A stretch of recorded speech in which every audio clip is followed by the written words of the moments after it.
This is Duke University.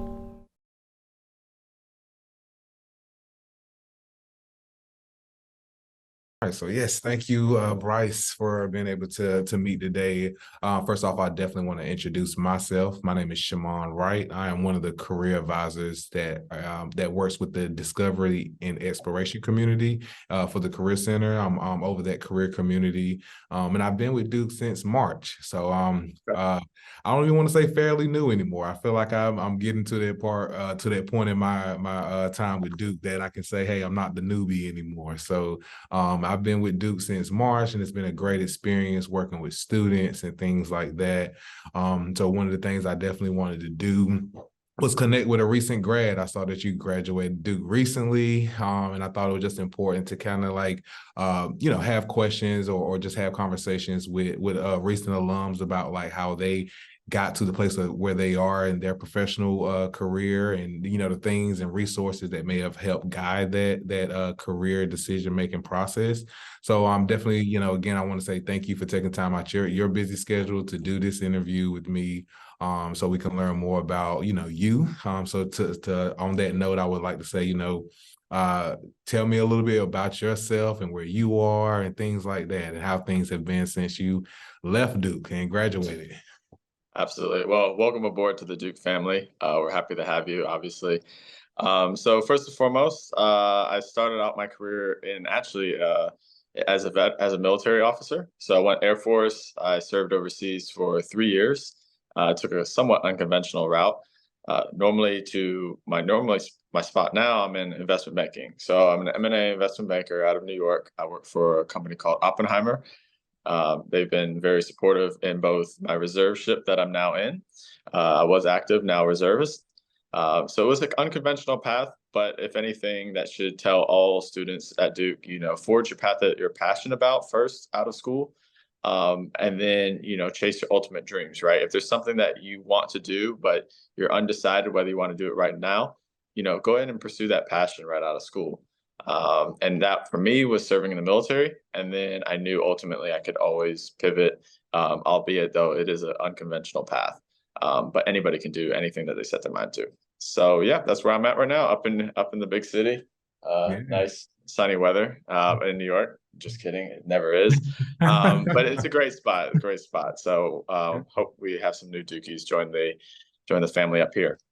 Yes, yeah, sure. And a lot of them are definitely interested in going up north. So, hey, we may be sending some students your way. So that'll be good.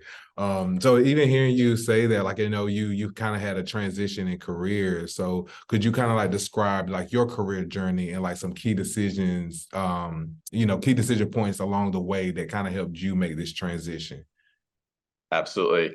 So as far as basically when I was in the service, I knew I wanted to eventually move to Wall Street, right? Which is actually where our office is located, right next to the stock exchange. So very blessed to have been able to make that transition. The biggest thing that I found helpful was both at Duke was the Career Center. They were immensely helpful in transitioning my military resume, the jargon, if you will, into something that's more applicable to the investment banking, right? So I would say leverage them to the fullest of your ability. They will come with something, right? Come with a resume, come prepared to the meeting, know your somewhat what your goals are, and they will help you through it. And then, of course, investment banking is notorious for really, really difficult interviews, right? Or different phases, if you will, right? But the Career Center went through practice after practice as many times, quite frankly, as I wanted, which was awesome for them to do. And long story short, it helped me land a few offers, and then I took the one that I felt was best for me, fit wise. They walked me through every step of that as well, because, as you mentioned, there's a lot of Duke alums up here, everyone from investment bankers to RJ Barrett playing up at the Garden just up north. So, there's a lot of Duke presence around here. Yeah, yeah. And that's one of the things that we definitely even try to, make sure that we emphasize like, hey, students, you can book as many appointments as you possibly need to. Like if you need a mock interview once a week, every week, come and book those interviews, because we want to, continue to let students know like we're a part of their journey as well. We want to be able to help guide you. Like, I don't want, we don't want students feeling like they're alone in this career decision process or career development process. And when it comes to trying to solidify what would be best for them and things like that. So we try to, always trying to let them know we actually just got a new, we just got moved to a new area within Bryan Center. So now we're on the second level, Nice. right beside McDonald's. So we've been trying to trying to get students to come in like, hey, come see us. Once you go grab you a burger, come right on over here and see, you come right in the suite and come eat the burger over here, come chit chat with us. So that way you can get to see our faces, get to see, the services that we also offer as well, because it's more than just, helping with resumes. It's a lot more of the services that we offer. So we definitely try to encourage students to come in and do that. Yeah, that's awesome. That's great. So I'm happy to hear it. Yeah, and honestly, I've had a couple of Duke students just this week alone reach out, and that was something that helped me. So that's why it was important for me to take this call and every call from Duke students, because I was once that Duke student calling through LinkedIn and these type of things. So now there's great resources also once you get to New York, as I mentioned to prospective students that are calling to see if they want to land here. There's the Cornell Club, which is in New York, which is also an affiliate. As a Duke alum, you can be an affiliate member. So I encourage that because they have good institutions. It's right on Times Square area, Midtown. So you got Cornell, Duke, Vandy, Stanford alum, and Notre Dame. While we don't like them necessarily always on the football field or court, they're great in the business room. So it's good to cross network with those individuals as well. And there's always events being hosted by Duke up here for New York. So take advantage of that. Get plugged in once you get up here. That's what I tell students, at least. Yeah. And speaking on networking, like, what were some of the networking techniques or tips or things that you did regarding networking to kind of help you even, get into maybe to the position that you're in now? Absolutely. So like anything in life, it's trial and error a little bit, right? Your first few cold calls are nerve-wracking. You're wondering, how do I stage the conversation? Then you get better. So that's why I encourage, continuously reaching out, because every cold call is a practice interview in essence. And it also treat it as an interview. That's my other advice on that, right? Because I will say all the callbacks I got, all the offers I got were solely, in my opinion, based on the fact that I knew somebody on the team. Anybody that I cold or any place I cold resume to, basically just send a resume in on a Dropbox to either LinkedIn or some type of job sourcing website. I didn't hear anything back. Or I got, dinged in the first round or what have you. But everyone I had built a connection with, before sending my resume, some places I didn't even send the resume. I just sent the resume to the individual who then forwarded it over to the head of HR or however they source it. And then long story short, my resume was already on the books by the time I was interviewing. And I felt like that really streamlined the process. Plus, I believe I got a few more softer questions at those places. They were like trying to walk me through it. They were like, okay, let's technically do the interview fairly. But I will say, based on the technical questions I got, I was like, this seems a lot easier than I expected. It was more like, oh, what do you think of Duke basketball this year? I'm like, well, I think we got a good shot making the Final Four. Like that's how it turned. Like 5 minutes after, it's like you're like, okay, they definitely might want me here, which is nice. So that's what I would encourage, and come with a plan, right, of what you're going to ask. It's okay to not know if you want to do, let's for example, investment banking, which is my world right now. But at least do some research in the industry or on the firm that they're reaching out to, because it really goes a long way. I had a Duke student last night. She reached out with questions specifically about Oppenheimer, which is where I'm working at right now, which is getting a lot of clout per se because of the movie as well, the name association that came out this summer. But long story short, she knew her stuff, right? She knew her stuff. So I would go to bat with her for her right now, because I know that she would come in prepared to any interview room, and my name associated with her would be a fantastic association because she would be squared away. She asked, exactly about what the team, she knew, she looked up deals that we previously done or recently done. So that shows a really, really serious candidate. And that will differentiate you, because everybody's going to be technically smart at the mathematics and all that stuff, right? I mean, that's who's applying to these jobs. So, and I wasn't as smart mathematically in that aspect, so I had to do something to stand out. So, and that was the key to my, I think, offer eventually was connections. Yeah, yeah. And we talk about connections so much with students because a lot of them feel like I just need to submit 100 applications right now. And I may like, you may be overwhelming yourself in that process because, you may just be taken away from the quality of how you could really be applying to these positions or these industries.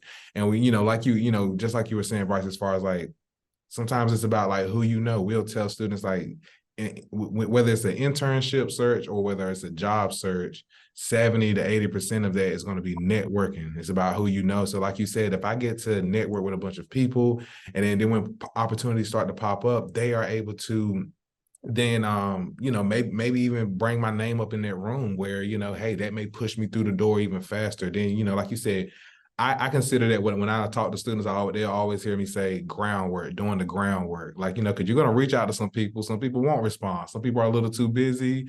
Some people just don't have that interest in them. And then, then you're going to have some that will respond, especially when you're connecting with alums. Like, y'all have that commonality that, hey, we both attended Duke. And like you said, I was once in their shoes before, so I know how it kind of feels, or I know how that process is when you're trying to find an internship or you're trying to find a position, or even if you just want to do an informational interview so you can learn more about that. So I always push networking on students, and I don't think a lot of students may realize how much networking plays a part in. Like, they know they have to network, but when they hear like that 70 to 80%, they're like, wow, that's like the majority of what I need to be doing right now. And I'm like, yes, like, so go out here to these programs, go out here to these workshops, these career fairs, going on LinkedIn, meeting with people who are in those industries, that you may be interested in. So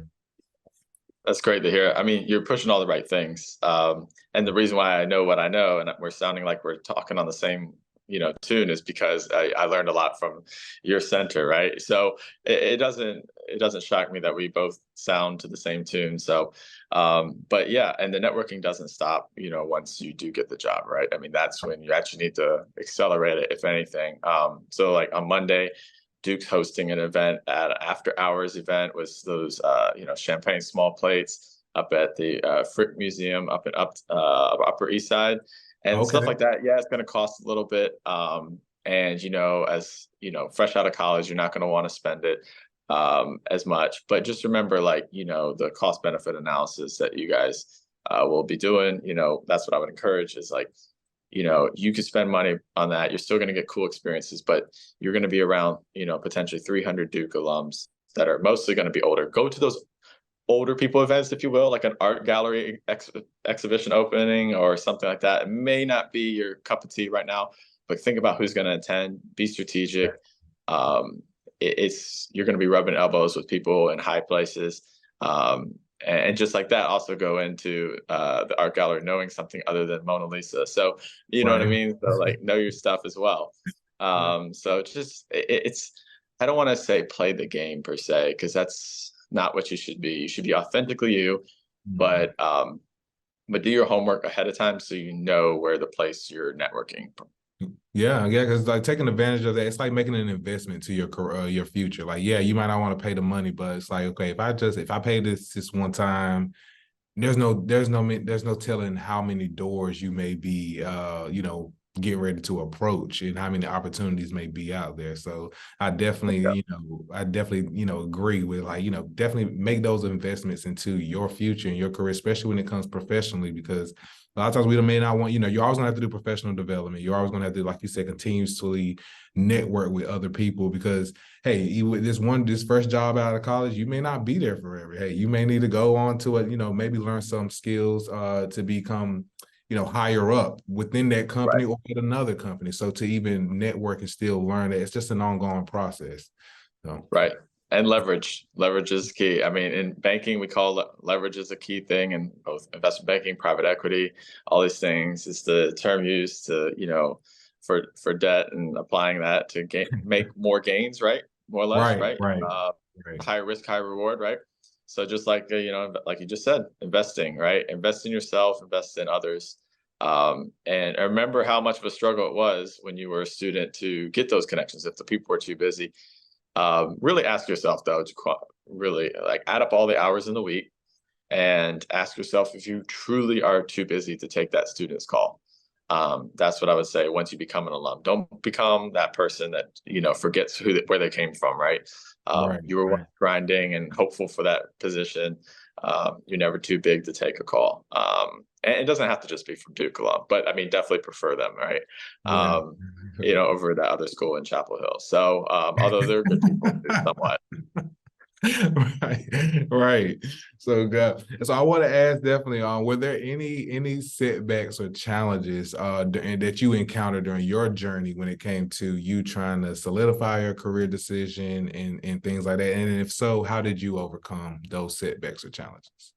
Yeah, absolutely. Great question. Well, I mean, I think I had a somewhat unique challenge, somewhat logistically, even in the interview phase, right? So, oftentimes banks will invite you up to New York for the final round interviews, make that personal connection, right?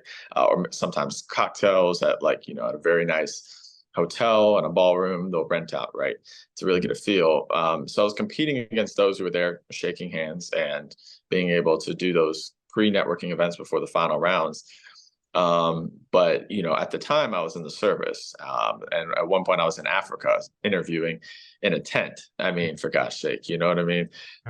In the middle of Ghana, which, by the way, beautiful country. Should go at some point if anybody's thinking about booking a trip. Don't forget about that. Paris is cool and London's cool, but you should go see an actual different culture, experience a different way of life, and it'll make you really get a different perspective on everything.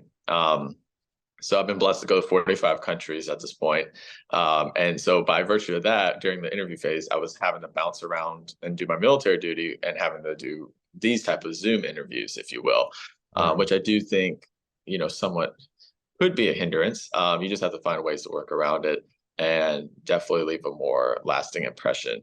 That's a little bit harder to do when you're in military fatigues or not in person shaking hands and being able to shoot the breeze, if you will, with someone who's going to be interviewing you. But that's all that to say. You will be successful as long as you keep pressing and keep overcoming every challenge. And then, of course, there was the subsequent challenge of not knowing whether the military would let me go into the reserves and that type of thing. So there was definitely a lot of logistical issues that were in play. A little bit of nerves because I need to lock in something. But the good news is, for anybody who's a planner, is banking interviews usually like a year out in advance prior to hiring for both internships and full time. So you will know hypothetically where you're going a year in advance, and you can really start to lay the groundwork. So yeah, that's kind of my main challenge, I'd say. And even here you talking about like timelines, and I think that's one thing that we also try to highlight whenever we're meeting with students, because every industry does have different timelines. Like you may have some that where you can start applying in August but have a job by December, but you have some where you can apply by August or the summer and then you won't have the roles to the next year. So they may not think about those things. Yeah. Which may cause like a lot of challenges, like, oh, I got to have this by the time I graduate. I'm graduating at this point, and I was hoping to have a job at this point, and things like that. So I think that is, that it could be challenging whenever that happens. And, the fact that we try to emphasize also that expect challenges to come, expect challenges to come. We can always say, we can look at the end goal and just say, this is what I want to be. But it's always this in between piece that is always there. And you just can't, we don't want always have control of how that may look. So sometimes we kind of get overwhelmed by looking at the end goal and thinking like, I have all this time in between and what's going to happen. I gotta get this internship and all of this stuff.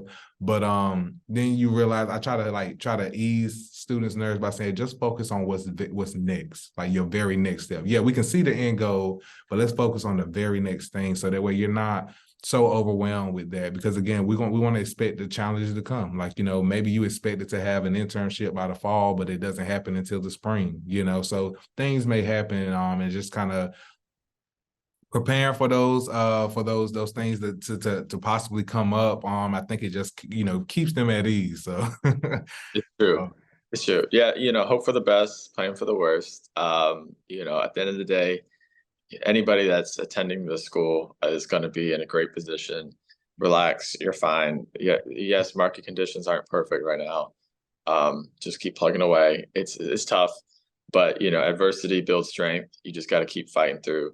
And there's a lot of people who've overcome bigger challenges than landing their dream job from Duke University. So I can promise you, okay, so there's a lot of people who've overcome crazier stories. Like I'm mentioning, yeah, there was some military logistics and issues interviewing over in Africa and Europe and stuff. That's nothing compared to some of the colleagues I've met in this industry, some of the challenges they faced. So just know as long as you keep pressing forward, you're in a great position. Keep listening into the Career Center. They're actually pretty good at what they do. And take their advice over blogs. Ignore blogs. Oh, that's another thing. There's so much bad advice out there on the internet that'll make also people feel inadequate, right? I mean, there's a lot of people who will chest stump, about how smart they were, how easy it was for them to get this job. And they're hiding the true facts. No, it's not easy. It's never easy. If the job you're going after, whether it's banking, whether it's consulting, whether it's whatever you are passionate about, if it's really, really an impactful and dream career, if you will, that means a lot of people probably else are dreaming of it, and that's why it's competitive. It doesn't mean you can't do it. Just remember that if somebody says it's easy, they're probably lying, and it's not. And as long as you're okay with that and being comfortable with some adversity, you'll get to where you want to be. 100%. Yes, definitely. 100% agree. And by you being in investment banking, for those who may watch this and maybe want to learn a little bit more about investment banking, what is a typical day like for you in the field for this position, if there is a typical day? Right. Yeah, and I think that's a great question. And I get that question a lot from Duke students who are calling. And to be honest, the good thing is if you don't like a typical day, then this is a good career for you. If you like a standard typical day, then I would steer clear of investment banking, just because there is no straight line to it. But if I was to summarize it on average, the majority of your time at the younger analyst level is going to be deep diving into the financial modeling, aka finding an evaluation for a company or a merger or a synergy analysis. These type of things that are going to go into the inputs. So I'm on the M&A side of it. So long story short, we're very, very technically heavy. We're the executioners, if you will. We work with an industry group. The reason why I like M&A is because you get a diverse set of industries that you'll work with. So some people work on, let's say, tech or healthcare, and that's their sole dedication to their industry. Great careers, great opportunities if you're really passionate about one sector. But if you're not exactly sure what sector you want, M&A is a great spot to land because you'll be working on, let's say I'm working right now, I can tell you 5 different live deals right now, right? And they're all in different industries. One's in energy, one's in oil, one's in healthcare, one's in like a sports and entertainment merger, potentially. I don't know. You may see it in the news eventually. And, we'll see. And the other one is a tech, just like a tech, let's just call it telecoms kind of thing. So long story short, you're going to be getting a wide variety of experience. So that's what I mean by it's never the same day, because one industry has different types of financial modeling you do, right? But it's pretty cool. You'll be as a middle market banker, which is what I'm in, the middle market versus what's called the bulge bracket, which is like the bigger banks that you think have like a retail side of it too as well. Usually like the JP Morgans of the world and those type of ones. Middle market, you definitely get a lot of exposure to your managing directors and at the top. So that's cool, and you get to go on cool trips too once you close a deal. So that's always nice. Yeah, sometimes, you can get invited out to a hunting trip if it's like a Texas oil rig kind of company. Yeah. And if it's more up northeast, you're probably just going to go out to a very, very fine dining experience with, bottles that cost as much as a Duke credit hour, which is pretty impressive. So, it's like, wow, it's a different world everywhere you go in the States. And then sometimes you work with international companies as well, which is really fun. So yeah, so that's kind of this day in the summer. You're just going to be doing a lot of financial modeling, helping support your higher ups, if you will, and then eventually, when you get up to their level, you're going to be doing a lot of client relationships. So if you're a people person, this is when you start to accelerate and excel, because that's when you're just going out and trying to bring in business. Which I can't wait personally for that phase, because Yeah. that sounds nice. Um, as opposed to Excel. But hey, you gotta do the grunt work to get to the top in the industry. So it is what it is. Gotcha. Has there been anything that necessarily surprised you about the position that you're in, or the industry that you're in? Yeah. So the reason why I brought up the blog thing earlier is because I used the resources of like blogs and stuff like that at first, or these like forums. And I realize now that sitting in the seat, it was horrible advice and spooked me out, like as far as like some of the horror stories. I'm sure that there's some merit, right? But everybody is dramatic online, right? Just on every platform.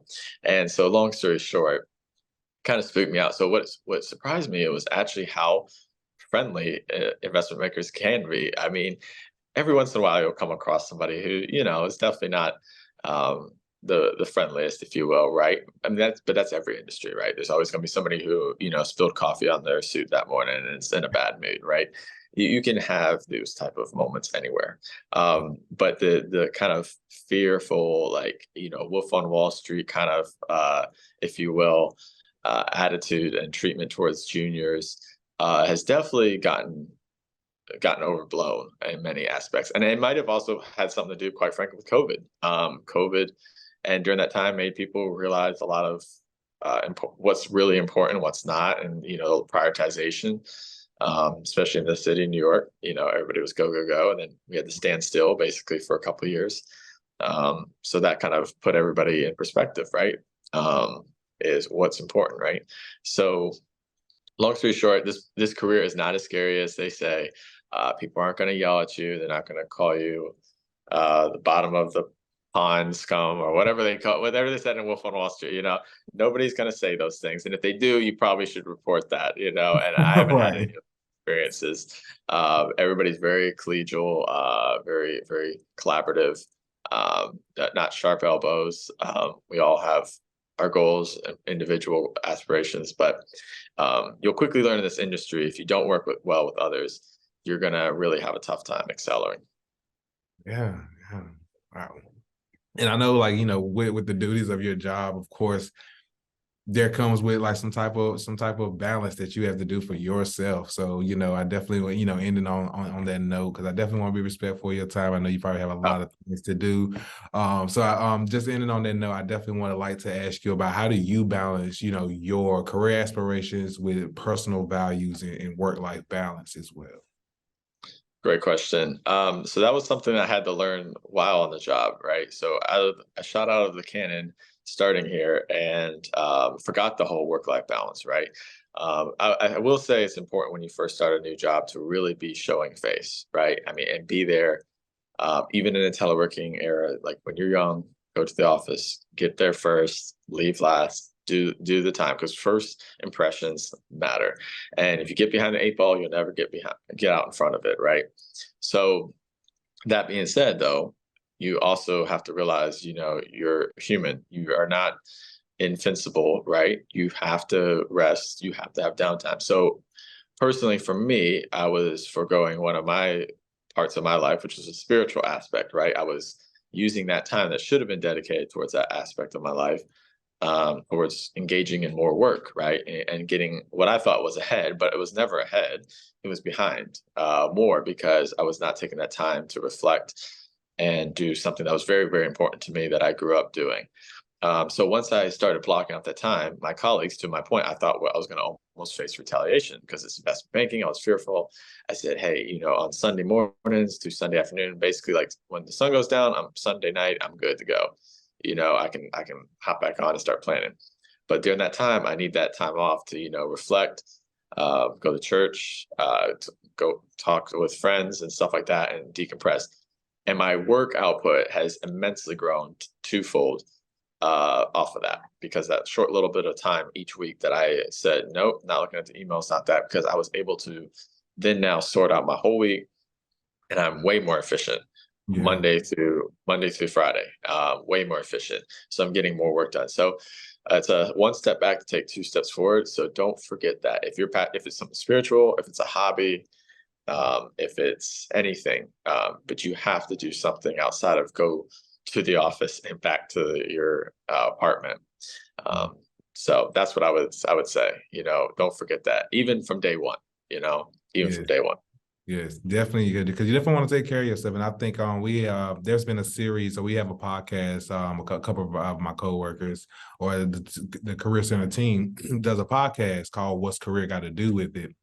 And there's actually been like a little ongoing series of, beyond the 9 to 5. So trying to figure out, talking to different professionals about how they balance life beyond the 9 to 5, or what's this, what the things that they engage in outside of work. And, one of the things that one of my colleagues were saying was that just because that doesn't always necessarily make you the best worker, because you stay and work 16 hours and you don't kind of get that balance and for yourself. So being able to just realize that and still take time for yourself so that you can have that balance of like, okay, I can still come here, do my job and do it well, but I also can create this balance for me where I am engaging in these other important aspects of my life, because that's where values come in, right? And that's one thing that we also try to help emphasize with students as well, is that think about your values and how the career or the industry, or even if that particular company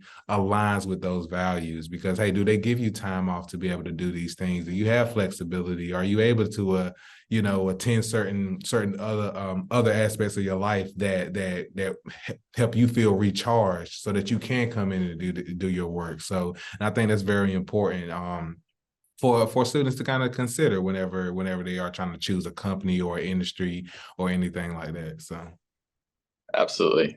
I completely agree with that. Yeah. And that's the thing, if you feel like you're not supported by a fair work-life balance, then maybe that's the sign that, you may need to start networking again, to our earlier point, for a new spot. And that's okay. You don't have to get it right on the first time. So that's the one thing I would also leave students with, is just remember, this isn't your last job.